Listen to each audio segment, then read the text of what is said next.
Yo, what up, what up, what up? It's your boy Roy, accompanied by the one, the only, the Dominican bad man, Sergio, aka the floor price guy, and we're combat sport guys coming back to you with another UFC full card breakdown. This time in the form of UFC Noche.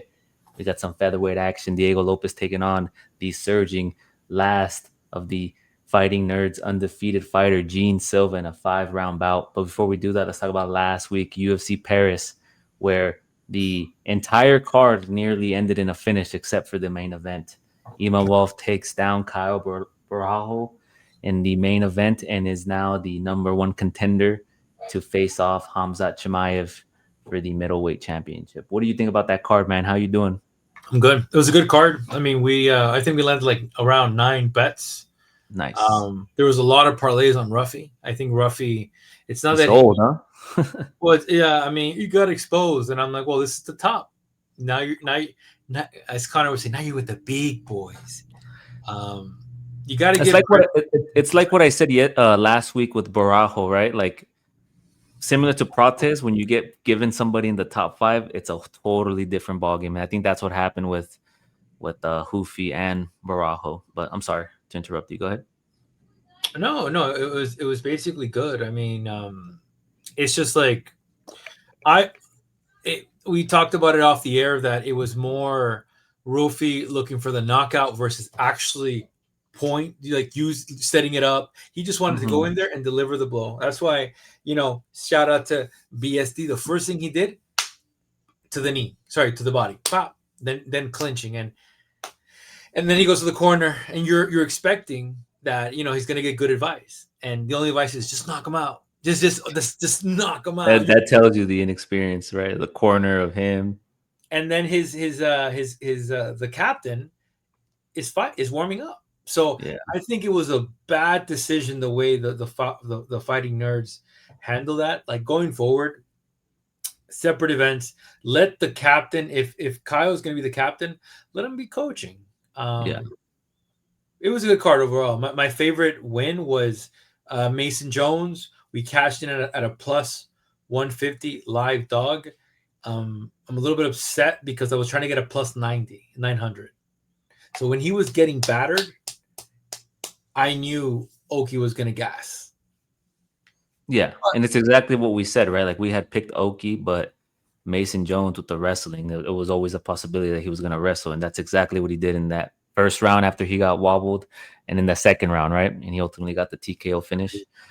Yeah, good bet. I think you got him at a plus 180 plus Yeah. live bet plus Plus 180. plus So 150. I tried to get it at plus 900, kept clicking, plus 600, kept hitting, plus 450, and finally locked them in at a plus 150. yeah, So that was very good. Aiden Ross, fucking joke of a man.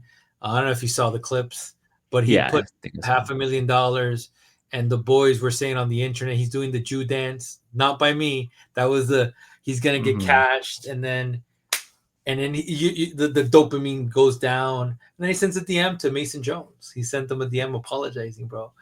Yeah, Yeah, it's just insane the gambling, bro. But listen, we got UFC Noche, San Antonio. Kick it away, brother. yeah. We got our fight night. This is gonna be done simultaneously with Canelo versus Crawford, right? So a lot of people online were saying that this card isn't as stacked heavy, and maybe Dana's attention is more so on promoting the Canelo and Crawford fight. And you know, speaking of boxing and the contender series, he announced that he's gonna start like a contender series for boxing as well, like something similar. Did you see that? Did you hear that? Oh, he called it. He's gonna do it with the Yeah. sheep. It's gonna be like BJJ, like UFC Yeah, it's BJJ. gonna be yes. Well, the way I understood it was gonna be like the contender series, where people who come in undefeated on the regional scene, they fight each other, they get a contract, they get promoted.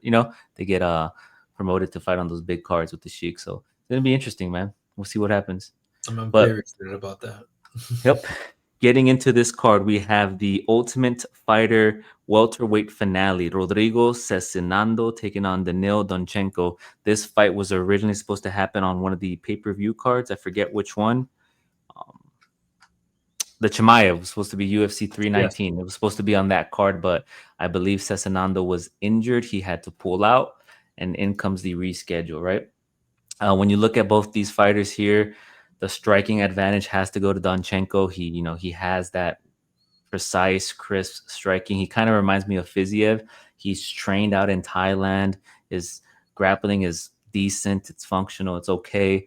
He's going up against Sezinando, who could land takedowns. He's the traditional old school. Like he's looking to take you down, grind you out, bring you to the ground, control you. His striking isn't the best, but his fighting style could be labeled as boring. So there's always the possibility that he's gonna drag this fight to the ground, control him for all 3 rounds. But I like Donchenko's striking enough to pick him here to beat Cezinando, piece him up on the feet, move in and out, stuff some takedowns, not let him get in the clinch, push him up against the fence, secure those takedowns. So I'm gonna go with Donchenko to win here, man. But I wouldn't be surprised if Cezinando does have that game plan of just taking him down, controlling him. But I think Donchenko gets it done. And then welterweight gets their version of Jiri, man. That hair.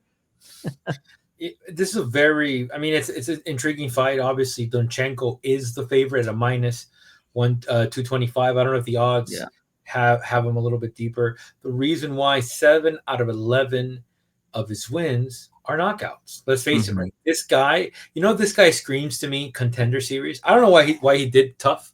He should have just migrated into the contender series, and it would have been easier. You don't got to film. Yeah. You don't got, because I'm pretty positive that the contender series boys probably get more money than the tough boys, maybe. But I don't know if they get paid for being on TV. I don't know. That's interesting. I think I think so. They get allocated, kind of a little salary, and then they'll do the kind of the bonus. If you knock this guy out, you make X amount. So that's pretty cool, right? So Sezinando, if you're going to bet for him, I would say you're betting on the fact that he's going to grapple the shit out of Donchenko. He's going to go in and he's going to, survive the first round. And then you could kind of put money on the second in hopes he could grapple. He could have good submission. But again, you're betting on Donchenko for the knockout. And then the 2 later rounds would go to Sezinando. Sezinando is from Novo União. Novo União is relentless. I don't know what camp is Donchenko. Would love to kind of see. Whenever we get fights like this, bro, it was interesting because last night we had the contender series, and it sometimes and I wasn't gonna bet, bro, but I'm like, fuck it, let me bet and let me look at certain fights, and sometimes depending on your coach, it's a little bit different. No, Winyao is in a different circumstance, but man, if I would have to, I'm going to go with Donchenko for the pick. But if there is a bet where I could do KO or Sezinando by decision, I'm taking that prop. Yeah, I agree. That's a nice prop to take, right? It kind of covers you on both ends. It hedges it out. So we'll move on. We're both picking Donchenko to be victorious on the opening bout of UFC Noche. Next up, we have some women going after it. We have a debuting Alice Perez, not to be confused with Aileen Perez. This isn't Pereira's sister. So don't get excited, boys. She's taking on Montserrat Rendon. Alice, whatever you want to call her. She's 19 years old. She's a solid striker. She's fast. She has some power behind her hat. She is capable on the ground. She's full of energy, can scramble. She's going up against a veteran in Montserrat Rendon, the Hispanic, the Mexican. Her striking isn't the best. She's a grappler first. She's good in the clinch. She moves forward. She pushes a pace. She looks to take you down and control you. This is an interesting fight because are you banking on the fact that this individual making their debut, who only has 5 fights on their belt, is going to come in, light up, the 36-year-old Montserrat Rendon? And, given she is tall, she's 5'10", Pereira, with a 71-inch reach for a female. It's pretty up there in height. You think she's going to come in, utilize the speed, piece up Rendon, limit her closing the distance and stopping some takedowns, and that's for you, right? It's interesting that she's getting the debut and she isn't on the contender series, in my opinion. But you look at Rendon, she's fought Tamiris Vidal, who is an aggressive brawler. She's a scrapper, she's like a little wrecking ball. She comes forward, she beat her via split decision, and then she kind of fell flat against Daria Zelenkova. I butchered that last name, I'm sorry. But Russian. She has the experience. I don't know, man. I'm a little skeptical of Pereira because she hasn't fought the higher, tougher competition like Rendon. So I'm just gonna bank on the fact that Rendon's gonna have that woman strength. She's 36 years old. She's older. She's gonna get in the clinch. She's gonna, secure some takedowns, control her, and kind of limit that striking. I could picture Elise coming out. She's excited. It's her debut. She's gonna hit fast, hit hard. She's gonna come out, but then it's gonna kind of slow down, right? It's gonna slow down. So I'm gonna go with Rendon to get it done. Yeah, and I mean, you're looking at somebody with 100% finishing rate when you look at Alice.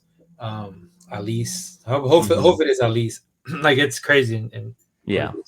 but yeah, only 19 years old, right? So all submissions, and then you look at, okay, well, Rendon should be the more experienced fighter. Not really. She alone 6-1, one lost. Her loss is to Daria. If you remember, Daria also got beat by Aline Perez in UFC Paris. Was it UFC Paris? Yes, it was UFC Paris last year, and she's tall and lengthy, right?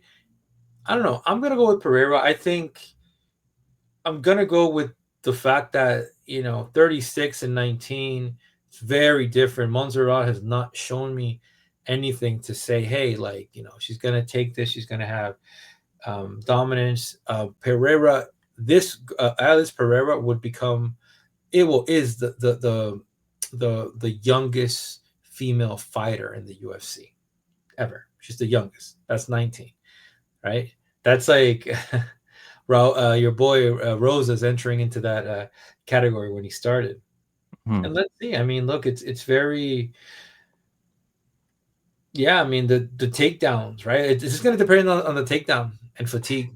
Yeah, I don't know. It's just like there's a lot of unknowns in regards to how she handles with the pressure and getting put on the mat. And her scrambles have been good from what I've seen, but you look at the records of the people she fought, man: 0-1, 1-6, 0. You know what that is? This reminds me of Sir Coria. Remember when Sir Coria came in 10-0? He's knocking out everybody, and then you look at his record, like, all right, look at these guys he's fighting, bro. That's Contender Series, but that's Contender Series potential. So it's like you said it at the beginning. You're like, why isn't Alice Pereira in the Contender Series, right? Was there a slot? Was there, did her coach kind of like say this? And let me say something about this fight, right? If you are bullish on Alice Pereira, you might as well bet the money line at a -140. Yeah, bet the money line. And another thing too tells me, like, I see her more than I see Rendon doing videos with Nina Drama, TikTok dances. You're not gonna see that anymore on IG. I'm just saying. So like, while you're doing all that, this other person's probably formulating a game plan to stop that hype. So that's just me. So I don't know. I'm going with Rendon. I think she's gonna take her down, and you're going with Pereira. Alice did videos with her, really? Yeah, go look at her Instagram. Go look at her stories and tell me what you think. Well, I'm happy. Well, I mean, Nina's not gonna be with the UFC no more. Yeah. Let me see if I can pull it up real quick. Let me show you. Okay. Oh, is she the one with the feet? I don't know what you're talking about. I don't know what you've been looking at, brother. No, but there's a lot of stuff in next that pops up. Let me see. It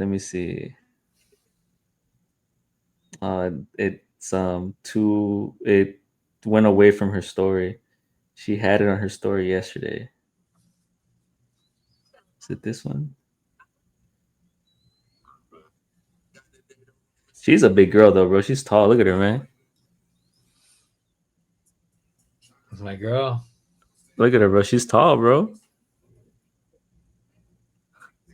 But no, I can't find the video with the pictures, bro. You got me a little bit excited, bro. You started showing feet, bro. Oh man. Oh yeah, right here, look. Bro, she's debuting, bro. What are you doing, bro? Look at that. You're supposed to be locked in for you. Let her have fun, your debut. Bro, you know what it is? It's I'm just saying, bro, if I'm making a debut in the UFC, I'm not going to be doing no media like that. I'm going to promote myself, obviously, show myself training footage, but come on, what are we doing? TikTok, I know, bro, but you know what's funny? It's like when it's either that or you get the guys trying to, always be shirtless on Nina Drama and the husband filming, bro. Like, why don't you respect the guy, bro? Like, what you Yeah, bro, it's interesting, right? And I get it. She's young, she's pretty, right? The UFC probably is looking to, have her in here, but we'll see what happens, man. We'll see, but I would put a money line on. Look what someone commented, bro. Get this goofy shit off my of my For You page. uh, all right, so you're going with Pereira. I'm going with I Rendon. love it. It's so I'm not toxic. saying that Pereira isn't good. Her striking is nice, but we'll see what she's made out of. I still have some concerns, but maybe she'll prove me wrong, right? Yeah. Next up, we have Alessandro Costa taking on Alden Coria. Costa was originally supposed to take on Chaires. Chaires pulled out due to an injury. And, this is going to be Alden Correa's debut. He's the plus 300 underdog going up against Alessandro Costa, who hasn't been in the octagon since last year. But last year, he beat on Kevin Borjas with those vicious leg kicks, right? And you look at Kevin Borjas, he got the win over Reynaldo Rodriguez, and then he looked flat against Sumardeji in China, Shanghai. Costa's good though, man. He's the big favorite. He's well rounded. He's a solid striker. He's precise. He has nice combinations coupled with power. He has good takedown defense, and he's decent on the ground. Correa is a grappler primarily. He looks to take you down and searches for subs. On one of the videos I saw that he was trying to snatch up a nasty guillotine, so he's pretty good on the ground. He's well versed. He can also throw and has okay striking, but however, I think between the two, Costa is the better striker. Costa, in my opinion, will probably be more active. He's going to be the one pushing the pace. He's going to be the more aggressive one. He does give up some height. He's 5'4" up against 5'8", but the length is the same. The arm reach is the same. So I think Costa, this guy's coming in on short notice. He's good, but to fight someone like Costa in debut, it's a tall task, man. So I'm going to go with Costa to get it done. Pretty Yeah. confident on it. Whoa, and look, the clear. If you could say like, okay, who's the safest money line bet, you would have to go to Costa. Now the odds minus 400, they're not as you got Costa with serious power.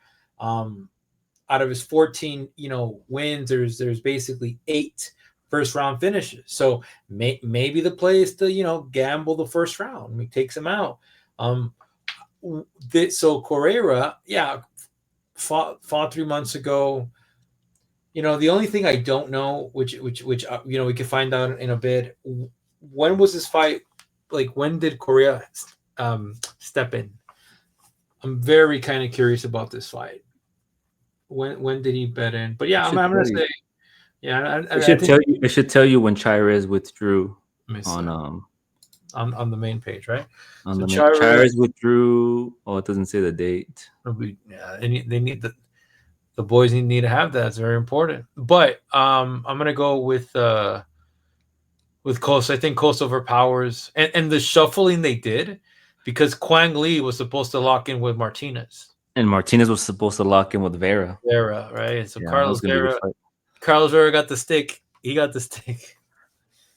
Yeah, he got the Darush treatment. They said, "Hey, brother, listen, we'll put you on the next card. Don't worry about it. Peace." Peace. So you're gonna go with Costa as well? Yes, sir. Yeah, you're gonna go with Costa. We're both going with Costa. So we'll move on to our next fight. We have a middleweight bout between Zach Reese up against Steven Dumas. Cedricus. I don't know why I have Steven on my notes. Cedricus Dumas. Reese should be able to get it done here, man. He's well-rounded. He has cardio. He's primarily a striker. He has solid BJJ takedown and strikes. A lot of people are discontent with Reese because of his performance with Bekoyev, but Bekoyev is a fucking beast, bro, right? We saw what he's done. We saw what he did to Valentine. We saw what he did, in his second fight. He was supposed to be fighting Finney, but something happened. That fight got squashed, so I don't knock him for that. Prior to the Jose Medina fight, who's on this card, all his fights were ending in the first round. So Zachary Reese, he proved that he does have the cardio. He was unable to put Jose Medina away, but Jose Medina's a durable guy. He lost to Cody Brundage. He got slammed. He got slammed and he got beat by Cody Brundage. But Cody Brundage is one of those guys who's unpredictable. He has that sneaky power. And then, Julian Marquez, he got the KO, TKO. Jose Medina got the decision, proving that he can go the distance. Bekoyev was the last-minute replacement, right? He came in hot from the LFA, pulled guard, knocked him down, and then fucking beat him via ground and pound. And then he got the win over Dusko Todorovic. But I think here, up against Dumas, who's had legal troubles, he couldn't go to the fight last time because of his ankle monitor or something like that, right? Like, remember we joked about it and it actually happened? Like, hey, is this guy going to be able to even fight? He right? pulled up with the ankle monitor. My man, Yeah. Puelles, give me one This second. dude's been doing some crazy shit. He was hiding in a dog crate at one point. He's just a weird cat, man. He has a bunch of personal problems. He's okay. He's well rounded. He's not the best. He got pummeled by Mikel last time out, right? One of the newest fighting nerd. He beat Dennis Tululin in the decision, but Dennis Tululin is no longer with the. Is he still with the UFC? Or am I thinking of another Tululian? No, I haven't seen Dennis. Dennis probably not with the UFC anymore. That's it. Nursultan Ruziboyev knocked him out. I mean, the only thing he has going for him in this fight is he has that pop, right? That one punch power. If he finds a gap or a hole or an opportunity, he could, tag Reese and then finish him with some ground and pound. But I think Reese here is going to be taller at 6'4". I think he gets it done here, man. I'm pretty confident in Reese. I'm gonna go with Reese. Yeah, and I mean, I'm gonna go with Reese. That's all I'm gonna sideline. Like, I just don't like, they kind of cancel. Reese is 6'4" versus a 6'2" versus the Reach 7'7" versus the Reach 79. So they kind of cancel each other. I have to say that the most, like, it's crazy because he got knocked out 4 months ago. Like, this is, I mean, I get it. Like, you got to fight. Like, I think he's taking this fight respectfully because he needs to get paid. That was what I was going to bring up. A story came out earlier in the week that he only had $13 in his bank account. I don't know if you saw that. He shared his bank account only had $13. So is he going to come in here with the mindset that I'm fighting for my job? Let me go out there. Let me get a victory, right? Let me get a knockout. Let me get a performance bonus, and let me get a contract extension. Or is he fighting just for a paycheck, right? Those are the two things I'm battling with. But I think Reese gets it done, man. This guy has too much shit going on. Yeah, I think also too. Like, it's just a lot of, because the media, bro. That's the thing about it. You talk about money, bro. The journalists, bro. They love to pick it up to Bro, paid. if you have $13, how are you paying your coaches? How are you paying your Oh, gym? it's alone. It's alone because he's gonna get Bro, his win yeah, money he's is gonna gonna get paid, cover. but yeah, it's a little bit still, man. Like, how are you eating, bro? Like, what Oh, are we the doing? coach, baby. You know that the show money is gonna kind of cap that. I mean, Mikel is no joke. It's so funny because didn't Mikel knock out what's his name too in um this guy last month? Yeah, Mikel's no joke, man. Yeah. I'm gonna go with Reese, man. The odds have dropped down a bit, so if you're looking to pick Reese off at a minus 235, you might have a shot. But I'm gonna go with Reese too. I think Reese is the pick. I don't think Dumas is locked in. That's my only concern. Hmm. I don't think it's locked in. Right on. We're both going to go with Zach Reese to get it done over Cedricus Dumas. We'll move on to a flyweight battle between Jesus Aguilar taking on Luis Gurule. This is Luis Gurule's second fight in the UFC. In his debut, he got tagged and knocked out by Ode Osborne. I think Ode Osborne was the underdog in that fight. I think you picked him. You had the straight money line. Yeah, Massively. you had the straight money line bet that hit. It looked good on us. But he's in here in his second fight. He's 10-1-0. He has nice footwork. He pushes the pace. He can mix in some grappling with his strikes. He has good cardio.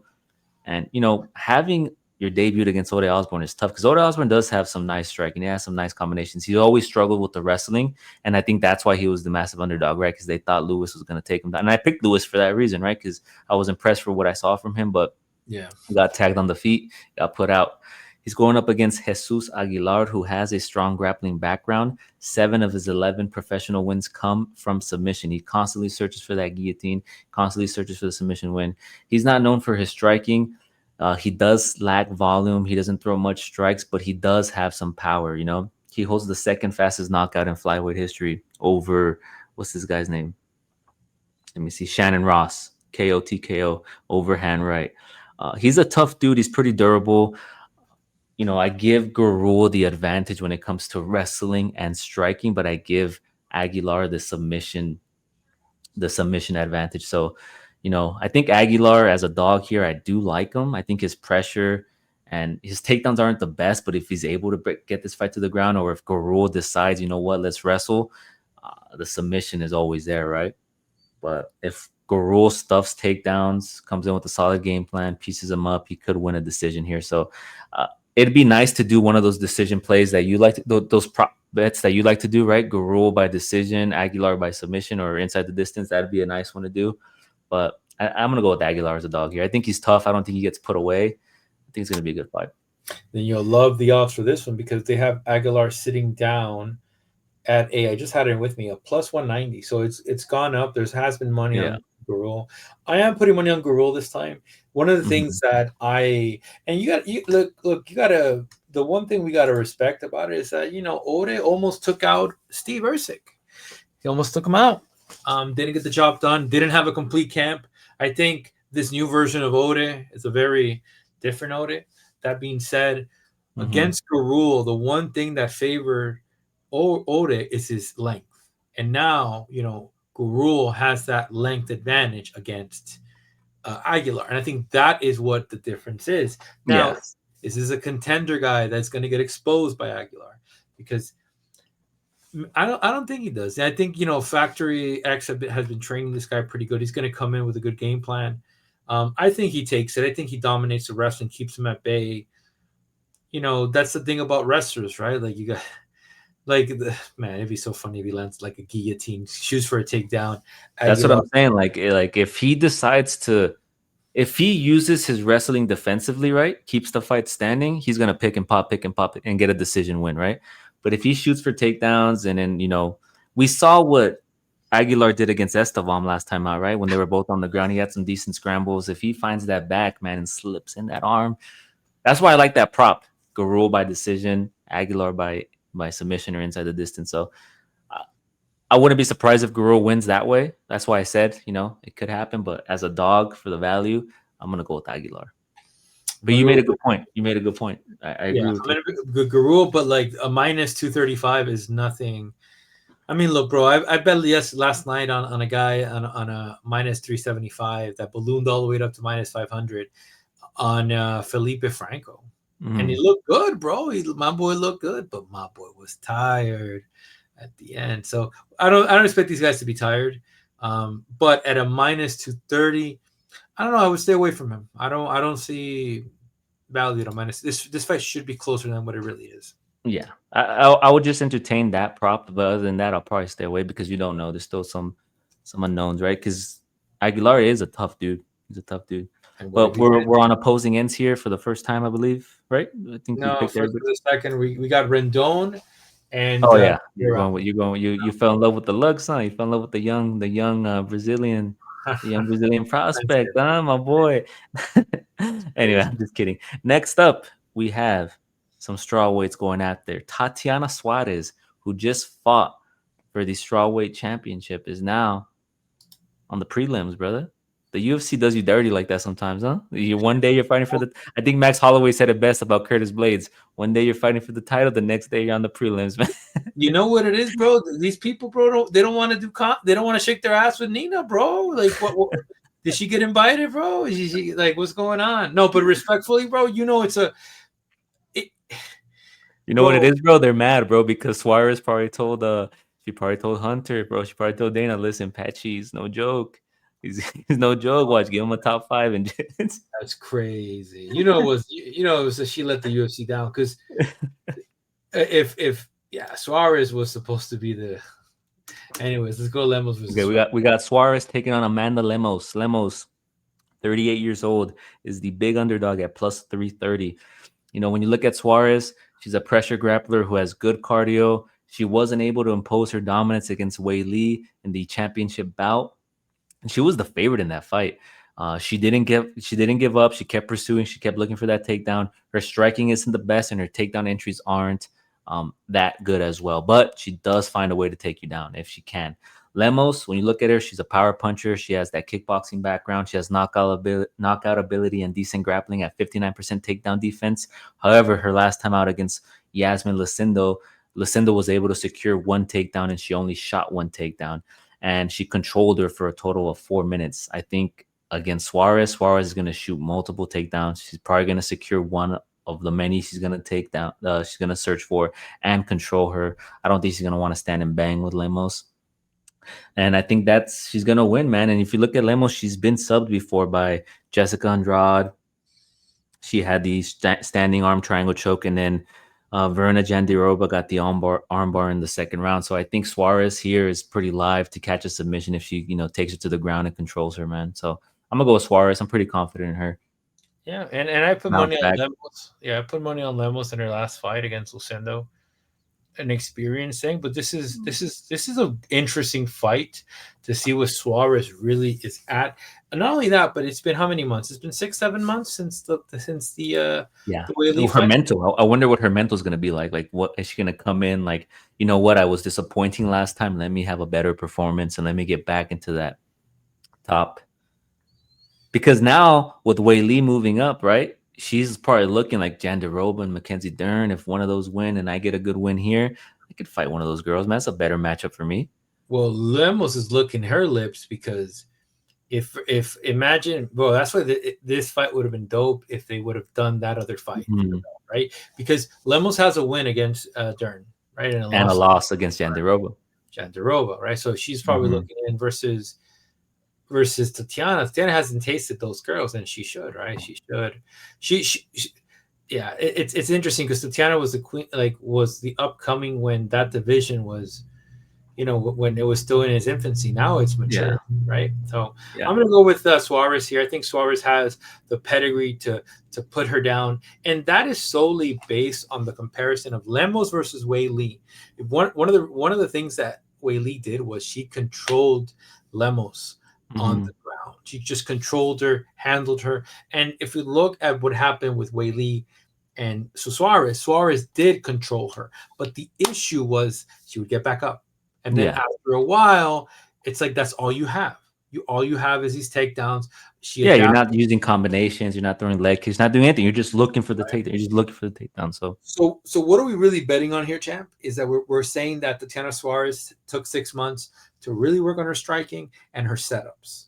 If that Amanda, oh my God, Tatiana Suarez shows up, I think it's going to be a good night for Suarez. Like I said, yeah, the submission prop is there, the decision prop is there, and with yeah. Lemos, like it's a good fight. I would parlay Suarez with Costa.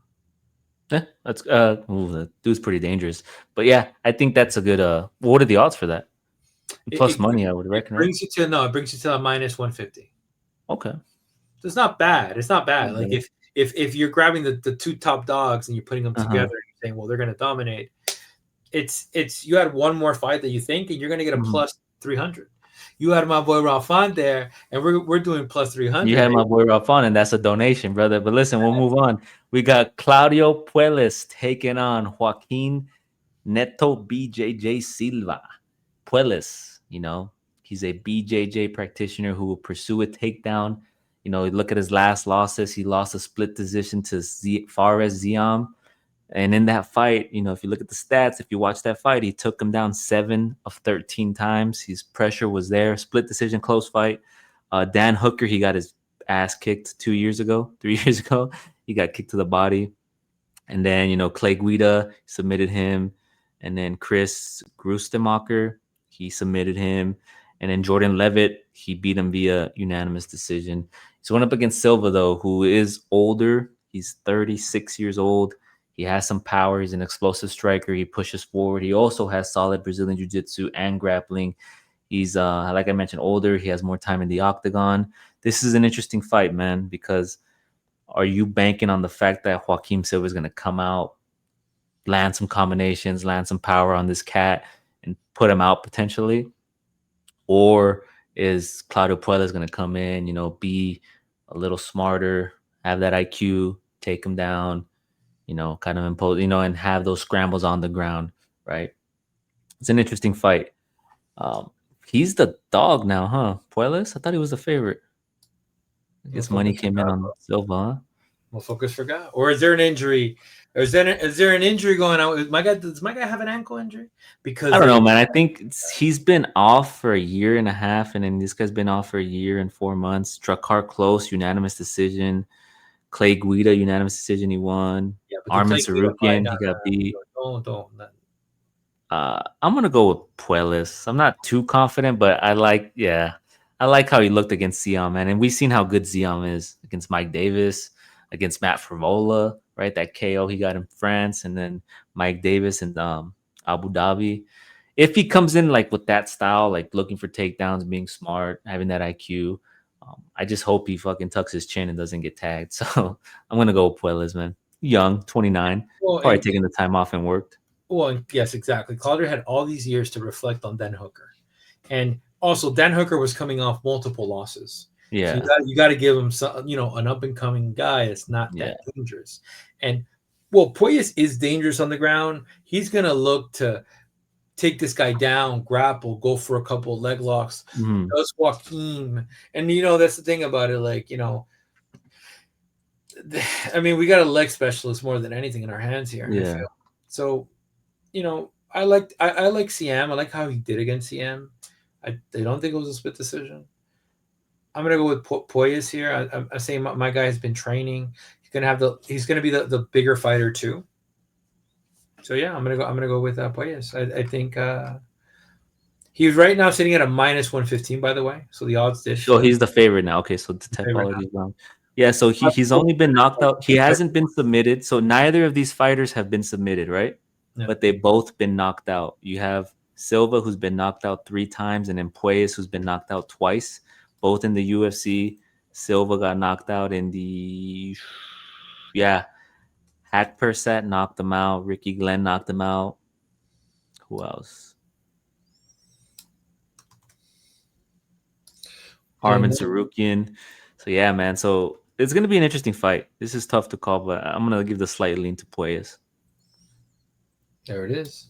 There it is. We'll move on. We're both going with Puelles. We'll move on to a fight in which these two individuals are probably fighting for their job. If I had to make a bet, right? Yep. We got Jose Medina taking on Dusko Todorovic.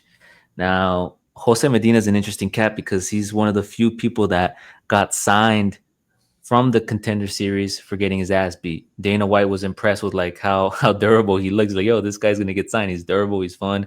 We're gonna have him on here, right? They gave him Zach Reese. Well, yeah, they gave him Zach Reese. He lost via unanimous decision, and then they fed him to Atiba Gautier, UFC Mexico, right? They fed him. He got knocked out. He took a knee to the face, and then he fell on his back, and he was still kind of there. I think he was trying to defend himself, but the ref, stopped it. So this guy is super durable. He's super strong. He's going up against Dusko Todorovic, who had some hype coming in, but he's shown that he does have a glass chin, right? Chidi and Njokuani took him out. Christian Leroy Duncan, he had a knee injury. Mansour Abdul Malik, But those are Zachary Reese. Let me interrupt here, but those are all top 15 fighters. Those are all top 15 fighters. So when you look at this fight, I think the obvious is Todorovic is the more well-rounded, better MMA fighter, right?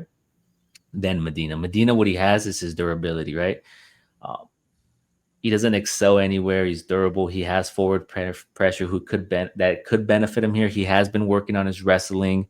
He's talked about and his boxing, but I think Todorovic should get the decision win here. I wouldn't be surprised, man. Like honestly, some bullshit could happen where Medina takes him down, lands a vicious elbow or something, and takes him out. That'd be hilarious. But I think just looking at it on paper, Todorovic should win here, man. Yeah, both fighters have 3 losses in a row. Todorovic is the better fighter. I don't know if I could say that, but I think he is the better fighter against Medina. I mean, I think we have a situation here, champ, that Deuce is going to be. I don't think Deuce is going to be super aggressive in the first round, or if he is, he's going to surprise me. But if Medina manages to weaponize his conditioning. And then Dusko is known for slowing down. So against his fight with Reese, he slowed down a bit, right? Well, both fighters did. These are middleweight fighters. I think that's where Medina could have success. I'm going to go with Todorovic. If there would be a way to put a decision on Medina and a knockout by Todorovic, I would more than happy to do it. Right on. We're both going with Todorovic to get it done. We'll move on here to is this the main card already? See. Yes.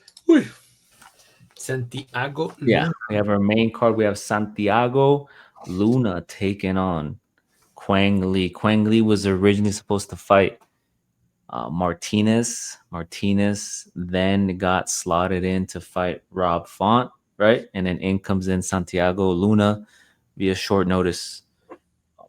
Interesting, right? This fight's at bantamweight. Things to notate is that Santiago Luna normally fights at featherweight. His last two, what's up?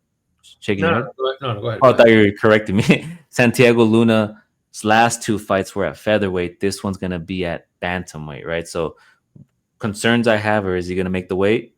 And then the second one is, how's he gonna look at bantamweight, right? I'm not sure if he's fought there. I didn't look at that stat whether he's fought there or not. Maybe you can help me with that. Um, he comes Which forward. He's an one? aggressive. Where? Which What's up? help you with what? Can you see if he's fought at bantamweight before? Yeah, let me check. Yeah, he has come forward pressure. He's aggressive. He also has a solid ground game. If you look at his record, he has a couple of submission wins. He got the rear naked choke against Gerardo Aguillon, rear naked choke against Emilio Galindo, KO. So all his fights end in a finish, right? Magomed Bayduyev and Desmond Manabat, right? But all these guys, their records are all minus 500 except for Josemir Cuevas and Magomed Badouyev. He's going against Quang Lee, man. Quang Lee has good takedown defense and solid takedowns, offensive. He has power behind his shots. He has 2 KOs on his record.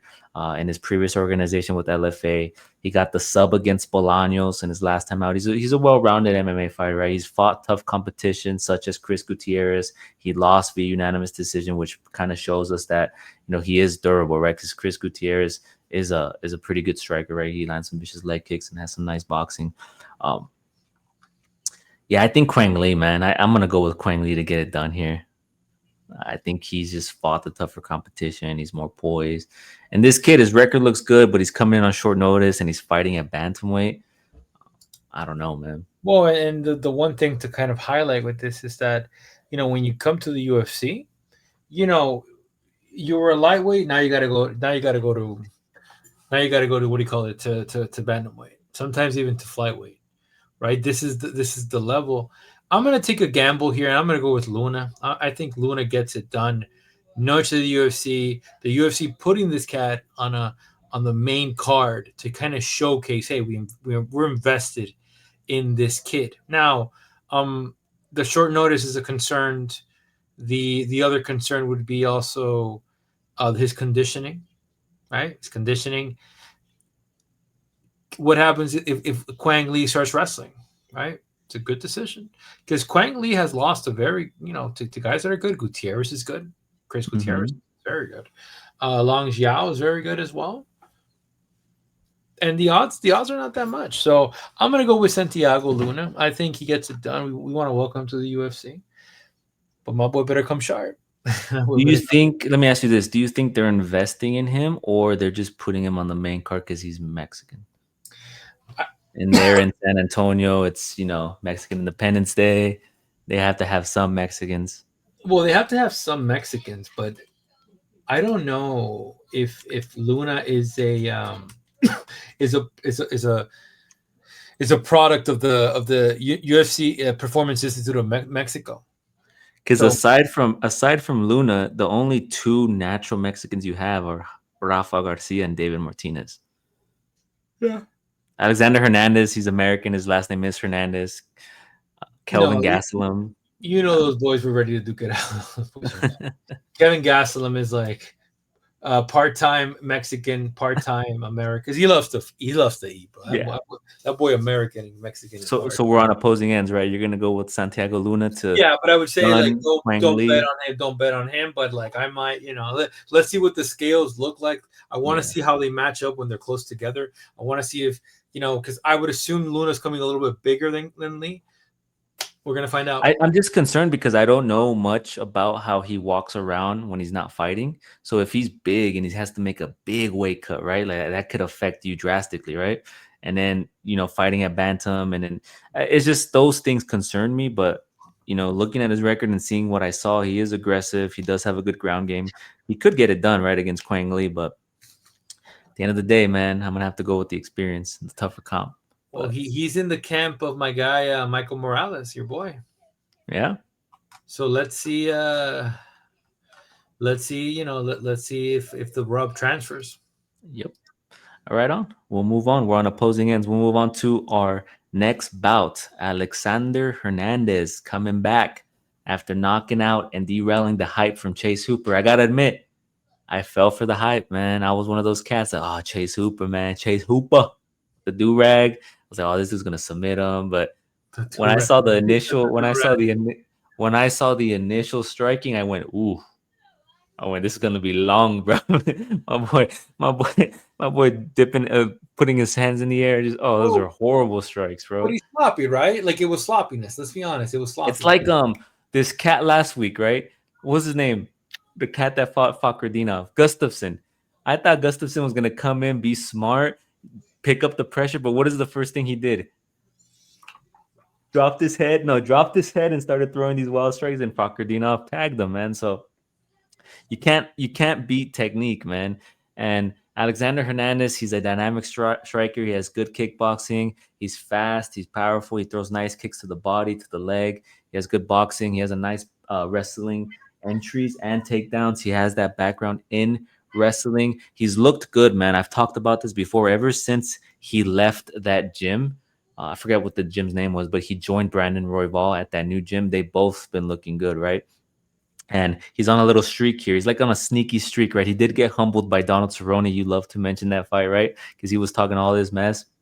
He got humbled, but he's looking good at lightweight. He's kind of bounced back and forth. He's going up against the veteran in Diego Ferreira, 40 years old. He was originally supposed to fight King Green on the same card that Hernandez beat Chase Hooper, but King Green got hurt. That fight got squashed, and then in comes in Ferreira versus Alexander Hernandez. Now, Ferreira is a Brazilian Jiu-Jitsu specialist. He has solid grappling. His striking is functional. He does, however, have poor takedown defense and accuracy, but he's good once on the ground, right? Like you look at Diego Ferreira, like he got knocked out by Michael Johnson, and Michael Johnson still looks good, man. He fucking put what's his name? Bahamondes? No, not Bahamondes. What's the Yeah, guy's yeah. name?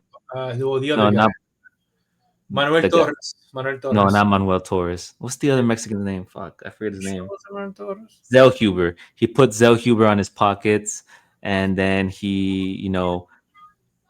Michael Johnson knocked him out, and then Mateus Rebecki knocked him out, and then he beat them both. I'm sorry, he beat them both. He beat Michael Johnson and he beat Mateus Rebecki, and then he lost to Grant Dawson, and that's how good Grant Dawson had. That was like Grant Dawson's coming out, right? Like he utilized the wrestling, the grappling, he controlled him, and then he had that infamous post-fight speech with his wife having the dump trunk.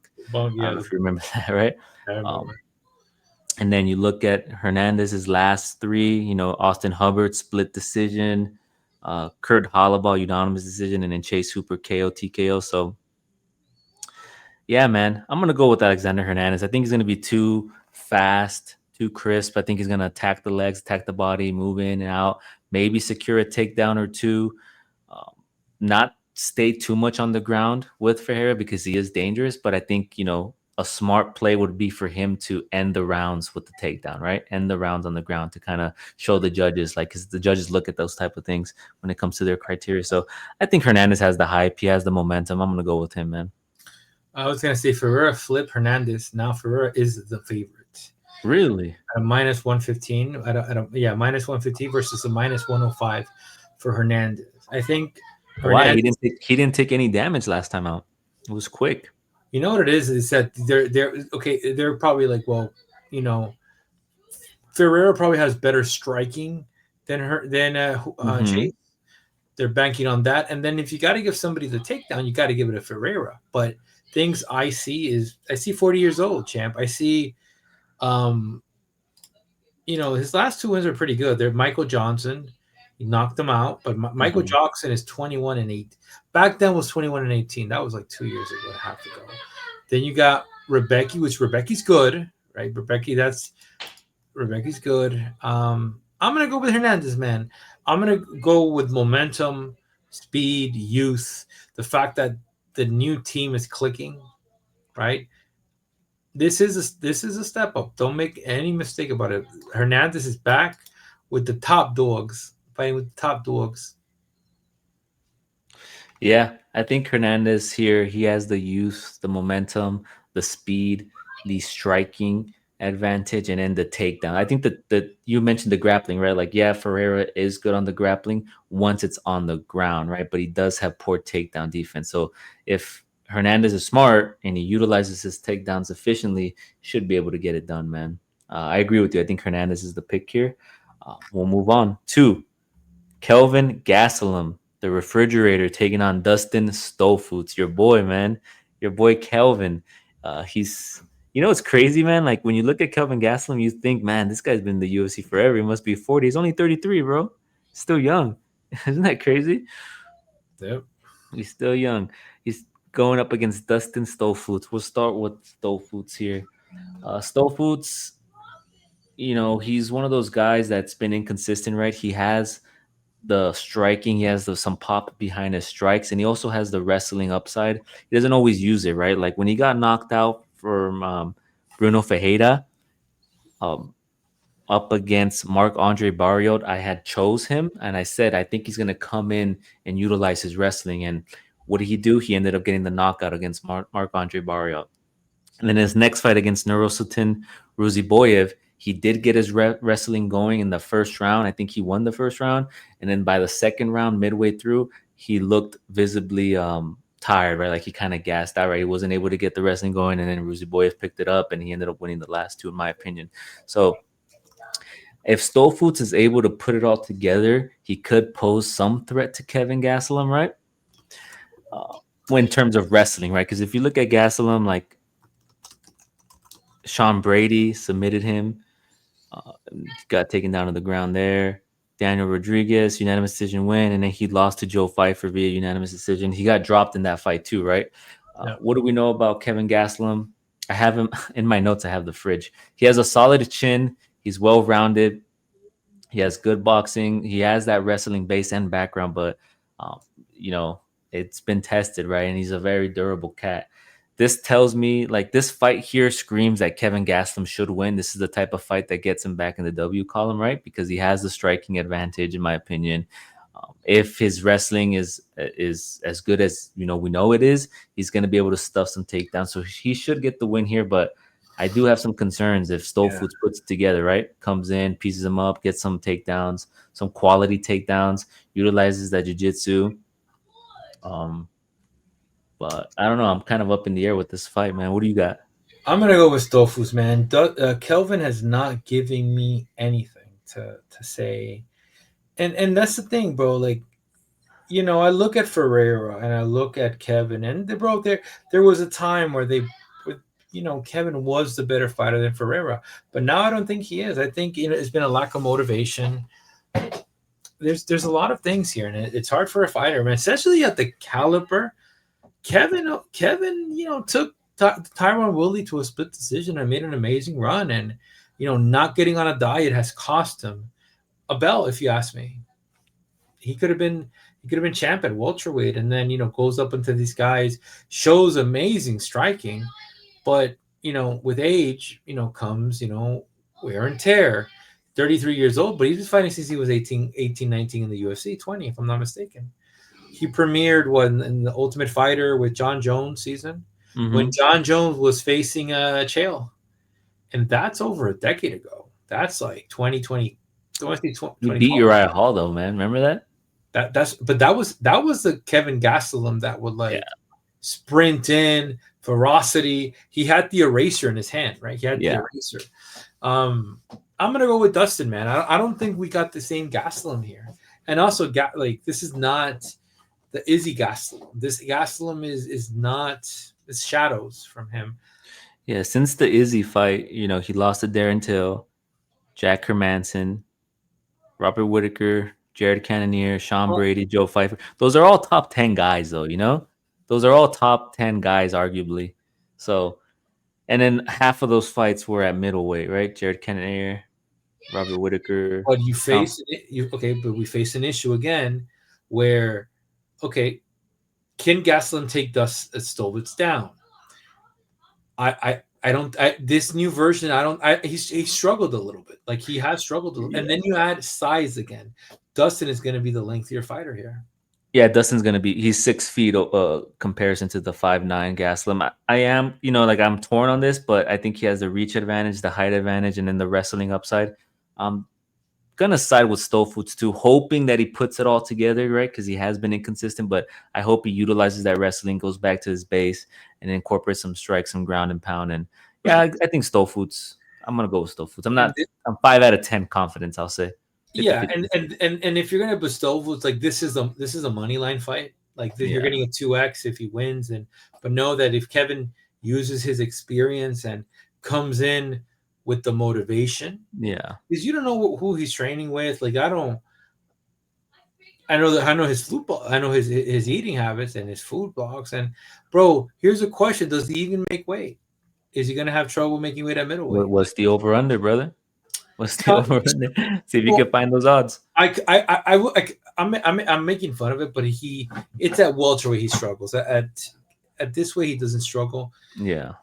Let's see his conditioning, man. I want to see that his conditioning, and and Dustin knows this, right? So coming to a plan, you want to go for that body. You want to go for that body. You want to lengthen yourself. And his speed, bro. His speed has taken a hit. He doesn't have the power and speed he once had. Yeah, if you look at Dustin Stoltzfus, he's been knocked out twice, right? By the likes of Bruno Ferreira and Abus Magomedov. Both top Top 15 15. guys. Magomedov is Top top 15, 15 right? now. Top Yeah, 15. top 15. So And you yeah, could say, is remember, Calvin still him? That's the thing. Is Calvin still him? Is he going to be able to land that punch? well, I mean, like you could debate that heading into the third. What he did he win the third round against Pfeiffer? Did what he Nah. did? Then yeah, but Pfeiffer hits hard, man. Pfeiffer hits it. Yeah, Pfeiffer hits hard. It's hard. I mean, All we're right. both going with Dustin. All right, we'll move on here to our next bout. We have Jared Gordon taking on Rafa Garcia. This fight got put together sometime, right? Like in the last 2-3 weeks. Jared Gordon's striking isn't the best, but it's improving. He has nice boxing. He's not a high volume striker, but he focuses on accuracy and power. He often looks to close the distance, land in the pocket, utilizing that boxing. He has solid takedown defense and a grappling background as well. Garcia, on the other end, has good grappling, has solid cardio. He can maintain a pace. He's shown the ability to maintain a high pace over 3 rounds. We saw it up against Vince Pinchot at higher altitude in UFC Mexico a couple months ago. And here he's able to wear his opponents with pressure, but he does absorb a lot of strikes, is what I have written on my notes, right? You look at Rafa Garcia, right? He lost to Grant Dawson. I think this is I'm tripping. I think this is the fight where this is the most recent. This is the fight where Grant Dawson made the iconic post fight. Not the last fight I talked about. Anyways, I forgot. he Oh, Ferreira. Yeah. yeah, You're right. Clay You're right. Guida. Yeah, I don't know why I said Clay Guida. He beat Clay Guida. Like, look at his last five, right? Drakkar Close, he lost unanimous decision. Uh, Maheshate, he beat him via unanimous decision. Clay Guida, he beat him via unanimous decision. Grant Dawson, he lost via KO ground and pound. And then Vince Pichel, he took him to a, you know, unanimous decision. That's 40-year-old Vince Pichel, right? Vince Pichel was a shell of himself in that fight, right? A little slower. Um, he did have the submission threat in that fight, right? Like the submission prop almost hit. He got him in a couple iffy positions there, but he was unable to be successful. Look at Jared Gordon. He lost to Paddy Pimblett via unanimous decision, where it was a good showing, right? He could have won that fight. A lot of people were on the side of him winning that fight. He had a no contest to King Green, right? Clash of heads. Mark Madsen, he KO'd him. He lost via, split decision to Hack Persat, and that could have gone either way depending on how you scored that fight. And then last time out, he KO'd Thiago Moises. And that fight, he was the underdog, right? Like a lot of people were banking on the fact that Thiago Moises was going to chop up the leg, he was going to take him down, submit him, whatever, right? And what did he do? He ended up taking him out with the overhand right to ground and pound as a dog. I think he's going to win here, man. I think this is a good spot for him. I think his pressure, his striking, his takedown defense, I think he's going to be able to keep it standing and, light up Garcia. Yeah, and he's maturing as a fighter. Like I think, if you look at what happened with Joe Gordon, they put him in too quickly with these top guys. There was, he fought Charles Oliveira one time, and Oliveira just got him out of there, bro. It It was nasty. Gordon. I seen Gordon live in New York. I think, this is a good fight for Gordon. Like he's built confidence after getting knocked out multiple times. He's been on point, and like he's Yeah. been given like tough fights, and they've built him up. And like Grant Dawson and Patty Pimblett are like, they're good fighters. And Nasrak, remember, I had money on Hasrak. Mhm. And that wasn't even a split, and they gave it to him because of the point system, right? So I'm gonna go with my guy over here, Gordon. I think Garcia, hometown advantage, baby. Let's see if it's not even hometown, but San Antonio, bro. It's America. What are we doing over here? Can't even say Mexico, bro. Crazy. No, you That can't say that, bro. What are you would have doing, been bro? dope to send them in Mexico City, bro, in altitude. They were supposed to fight in Mexico, but remember the arena wasn't set. Like the arena had some. They were gonna fight in Guadalajara, but the arena had some construction, so they had to Oh yeah, shit. reschedule. There it is. Reschedule.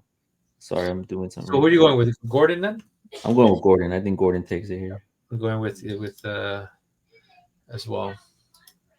Right now, we're both going with Gordon. We'll move on to our co-main event. We have Rob Font taking on David Martinez. Rob Font was originally supposed to fight Raul Rosas, but Raul Rosas had a rib injury. He had to pull out. In comes David Martinez in his second fight in the UFC after winning in his Contender Series bout, winning via unanimous decision up against Xavier Franklin. At UFC Mexico, he knocked out Simon Oliveira via KO with a counter straight right to ground and pound punches. This guy, David Martinez, in his professional life, he's a doctor. His background is in Taekwondo. He comes from a family, like a karate family, like everybody in his family is karate. His sister is Melissa Martinez. We've seen her fight before. He has that Taekwondo base. He's light on his feet. He throws nice kicks to the body, nice kicks to the leg. He has solid striking. He's active. He has good movement, good cardio. Um, but he's stepping up to fight a top 15 fighter, top 10, right? In Rob Font. I don't even know what rank he is. I would imagine he's top 10, right? Yep. I'm gonna look it up right now. I think he's top 10, right? He moves forward and utilizes his mobility well. He cuts angles. He's precise with the shots. He has nice leg kicks. Um, he's going up against Rob Font, who, I have been skeptical of. I know you've banked on him a couple times and you're a huge fan of him because he has cashed you some bets. But, that Kyler Phillips, right? In that fight against Lockdog Vinicius Oliveira, he kind of showed that he doesn't have a gas tank, right? I think his peak performance was against I forget his name. I forget his name, Kyler Phillips. Anyways, his peak performance was the fight before the Rob Font fight, right, where he looked really good. He looked crisp, fast, his combinations. He had good cardio, and I don't know what happened up against Rob Font. He had that first round was really good. He took him down. He looked good on the feet, and then he kind of withered away, right? And then Rob Font was able to pick up the boxing, pick up the strikes, get in the pocket. What do we know about Rob Font, right? Rob Font um, has solid boxing. He gets into the pocket. He has poor takedown defense. And I think against Raul Rosas, he was going to take him down. He was going to win that fight. I know you disagree with me, but I think Raul Rosas would have beat him, man. And then you look at the Gene Matsumoto fight, right? He, split decision. Could have gone either way. I think Matsumoto won that fight, in my opinion, but I won't talk about it much. So what am I saying? I'm saying that his last two fights, Kyler Phillips kind of proved that he doesn't have a gas tank. He did drop the first round, right? He had the game plan to beat him, but he wasn't able to. And then against Gene Matsumoto, he was gifted a decision. He's going up against David Martinez, who has the karate, the speed, the movement. And I think with him landing the kicks up against a boxer, I think he's going to attack the lead leg. If I'm him, that would be my game plan, right? Because what do you do to a boxer, right? You attack their lead leg, you have them switch their stance, and you limit their movement. Rob Font's is best when he's getting his jab going and he's in the pocket, right? But if David Martinez is light on his feet, hitting him with calf kicks, hitting him with body kicks, and kind of point fighting, point striking, kind of keeping himself composed, he can get a victory here on the scorecard. So it's a good test for him. I like the story. I like him coming in, man. I'm going to go with David Martinez to get it done. Well, and when this side was announced, the bookies gave Rob Font, the money line. Right, they gave him a minus 225. Yeah. Now it's gotten to the point where it's a minus 130. And I'm gonna bank with Font. I fuck with Font. Font is will get this fight done. I'm banking on experience. I'm banking on Mhm. length. You could throw those calf kicks, brother. You could be explosive on that first round. Am I wrong though? Do you see that being like a path to victory? Like I would do that to a boxer, right? Just attack the leg, attack the lead leg, take away his power, have him switch his stance, and then kind of just frustrate him, have him But he, chase me. but he also doesn't fight like a traditional boxer. He's incorporated calf kicks, and he's Hmm. learned a lot from his loss to Corin Sandhagen, from his loss to Figueroa. Like you got two guys here that were literally top five in the division. Like as Figueiredo's top six, Corey top four. This is a fight that you would look and you're saying, okay, the younger guy must win. Man, I gotta say, Rob Fom's taking this. How sure am I? If Rob loses, this is not good for Rob. Let's just say that. Like He you would are have lost about the to last give, one. huh? He would have lost. He would have lost the last one. I would not. No, man. It He would have been lost the the last one, same brother. rinse and repeat He as lost Kyler the last Phillips. one, bro. We'll see, bro. Gene Matsumoto is not the same as Kyler Phillips. You're crazy, bro. I might end the stream right now. No, That's the no, crazy. roses. Oh, okay. I'm about to say you're crazy. But even G Matsumoto could potentially lost his last fight, and Miles John was kind of quote unquote Rob. Um, but yeah, look, I mean, let's see, man. Let's let's see what this kid looks. It's a co-main event too. This is a lot of eyes, and let's see if this guy, how the pressure is on this And kid. I'm not as concerned because David Martinez was originally supposed to fight Carlos Vera, so he was in training camp, right? He was in training camp, so he should be in peak condition. I'm not worried about his cardio. I'm not worried about him being tired. The only thing I'm worried about is him being excited that he's in the co-main, right? And blowing his wad. Like, what I mean by blowing his wad is like he comes out too aggressive, too fast, and then Rob Font's able to use that veteran savvy and then pick it up later, right in the later rounds and win how we normally see him win, right? Which I think he Piece him will. up.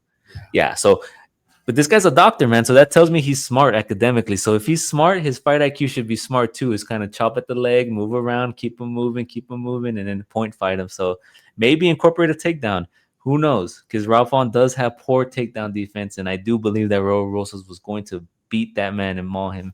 Even though you don't agree, brother. Even though you don't agree.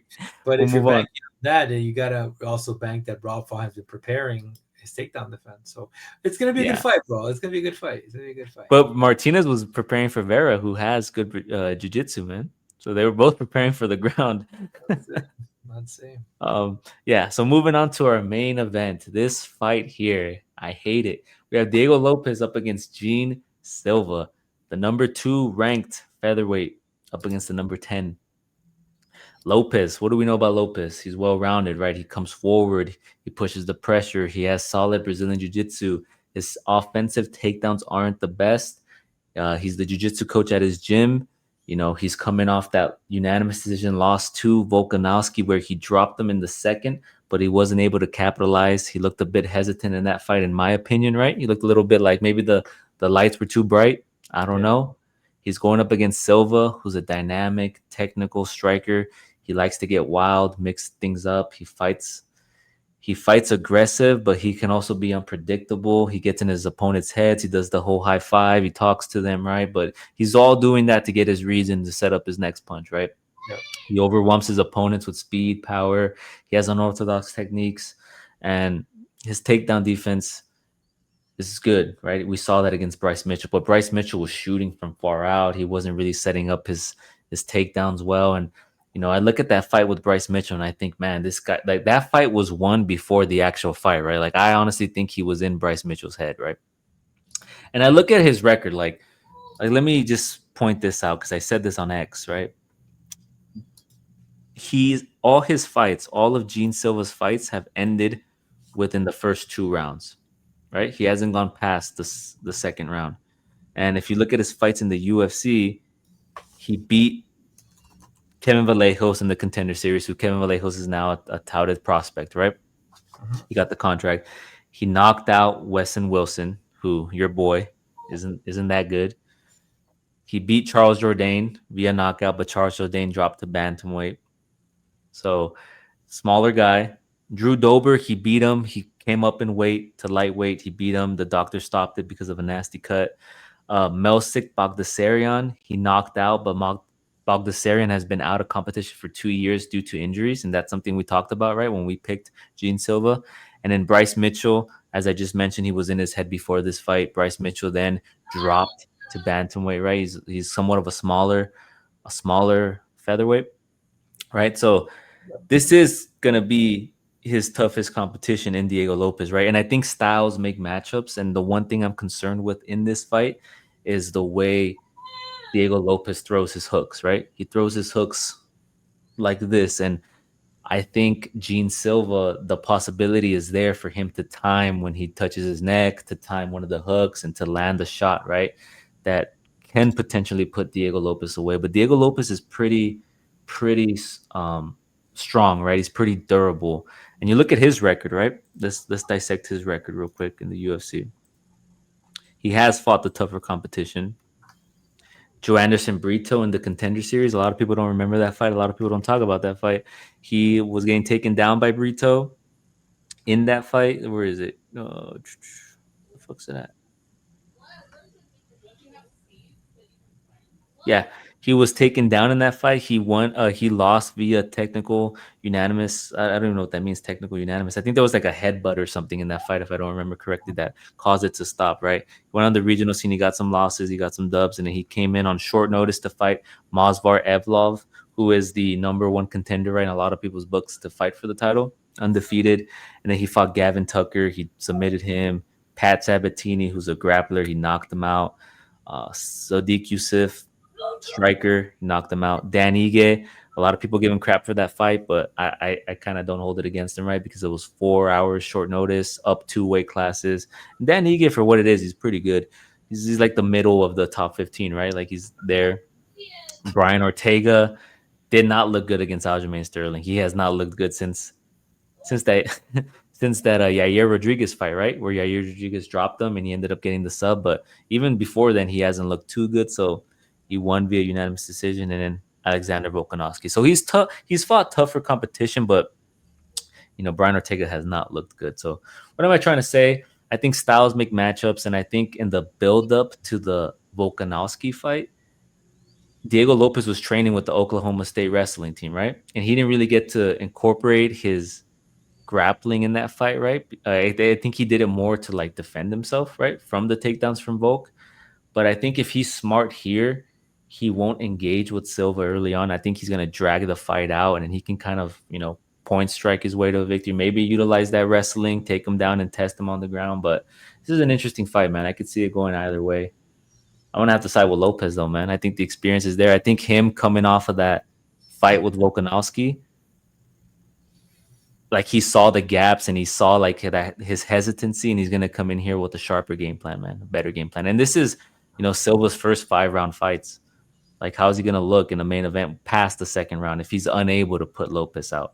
I think he's going to be dangerous for the first 2.5 rounds, first 3 rounds. But I think Lopes, if he's smart and he has that IQ and he comes in with the game plan to drag it past the second, past the third, I think he can get a dub here. I think Lopes is going to win. I got some money line on Lopes. I like him at a plus 195. And, who's faced the topper calibers? Like he connected on the champion. He put the champion down, right? It's just Volkanovski recovered.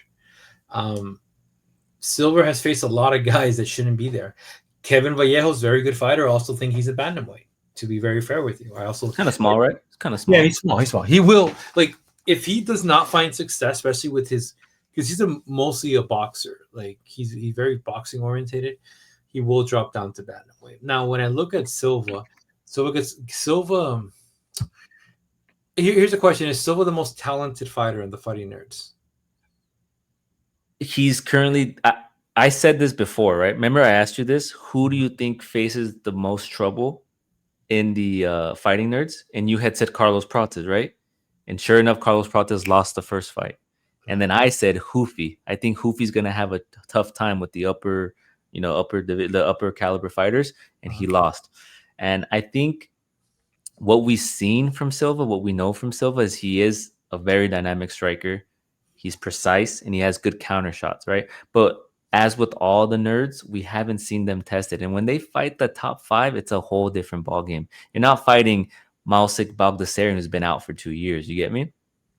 So to answer your question, who's the best fighter of the nerds? I have to Nerds, say Prates. I like Prates, man. I products. think, in my opinion, I think Could be Prates, because title the fight. way he looked against Gary shows me that he has the cardio, he has the takedown defense, And that and was also on a quick notice too, right? That was like yeah, he had to switch quick opponents. notice, and For so me, like for me, I will say talent wise, like his frame and his style, I think Prates is probably the best. yeah, and you had to factor in, and the thing is, Silva showboats a lot too. Silva has a lot of showboating. Now he's dangerous in the submission. He gets a little bit antsy, a little bit crazy, but he got crazy against a fighter with Bryce Mitchell. Bryce Mitchell is not a striker, so you could literally fuck around with a guy like that. You could literally play around, do this. He hasn't got any. Lopes is very calm, very oriented. Has fought the tougher fights. Where do I see the danger here? Like you said, in those inside exchanges, I feel there's going to be, but also Silva's going to look like, that's the thing about it. I don't think Silva's going to be lunging in, and also we haven't even talked about the the height and reach differential. That's what I wanted to mention. This is gonna be the first fighter that he's fought that's almost 6 feet and has a 3 inch height advantage. Like he fought Drew Dober, who was up in weight, but Drew, how tall is Drew Dober? He's 5'8", 5'9". That's what I wanted to look up. Drew Yeah, Dober. let me look it up. Let me look it up. Dober's inconsistent too. That's the issue with Dober. Dober is 5'8", Yeah, 7. so that's one thing. I'm glad you mentioned that because I had that in my notes too. Like this is the first time he's fighting someone who's actually he could like Lopes could fight at lightweight if he wanted to, right? He's a big dude. He's almost 6 feet. So take it away, his height and his length. No, his height is going to present a problem here. He's able to, like, right, because it's gonna put Silva to overextend himself, right? Yeah, Because the Silva is a very open fighter, but I see him as a roughie, but with better takedown, like, sorry, with good defense. But what's going to happen if Lopes is able to drag him in that second, third round, right? Makes it competitive and then steps it up, goes for the body, goes for the jab. You feel me? He's touching him up, right? Kick to the body. Um, we're gonna learn a lot about this fight, man. This fight is crazy because, like, with a win here, Lopes is usually one fight away, or he's the backup fighter if or you put him against Aljo after this fight. Like, this is a and very intriguing fight for both gentlemen. I think Lopes gets it done. I think you have to you have to kind of grasp the fact that Mosmar took him down, and he probably learned from that fight. He probably came back and said, "You know what? I need to work on my wrestling." And champ, that's what he did. If you told me that he wasn't, because who's my guy's name? He tried to, what do you call it? Volkanovski attempted some takedowns, but it's just, he's just like, nah, this is too tiring, right? These boys are gonna bang it out, brother. yeah, and then another thing I was going to say is it's interesting because a lot of people had Diego Lopes beating Volkanovski, right?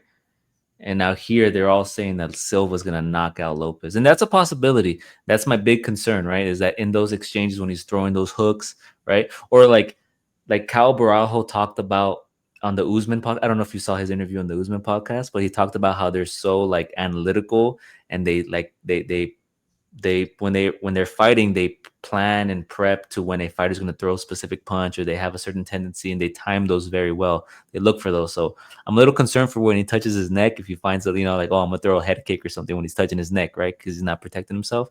But those are my only concerns. But there's also concerns on the side of Silva, right? We haven't seen him past the second round. So I am gonna go with Lopes as well, but I just hope he doesn't get knocked out, man. We're I'm a gonna fan learn. of Lopes. Yeah, well, we're gonna learn. It's gonna be a good fight, champ. We'll be doing X analysis, like, of just calling cards and stuff like that. Um, let's see what happens. Yeah, let's see what happens. We are gonna both go with Lopes to stifle the momentum of Gene Silva dangerous fight. We'll see if the fighting nerds remain undefeated. And we're not picking Lopes because the last two fighting nerds got No, beat. That's that. No, I was. This is how I see it, right? I hope you see it that way too. So we'll see what happens, man. no, We'll it's see what not happens. related. It's not related to the loss. This is a top Because five I know fight. a lot of people on X are kind of like pushing that narrative, and I'm not siding with that narrative. I just think I would have liked to seen Silva fight somebody in the top 5 or in the top, like, the top 10, like a little closer, as opposed to going straight to the top 2, top 1 guy. Right? That's all it is. Yeah, and I think it's going to be a good fight, and I just hope it goes past 3 rounds because I want to see Silva tested. Yeah, we'll see. That's it, man. Make sure you follow us on X at Combat Sport Guys. Make sure you love what you love. You do what you do. We're out. Peace.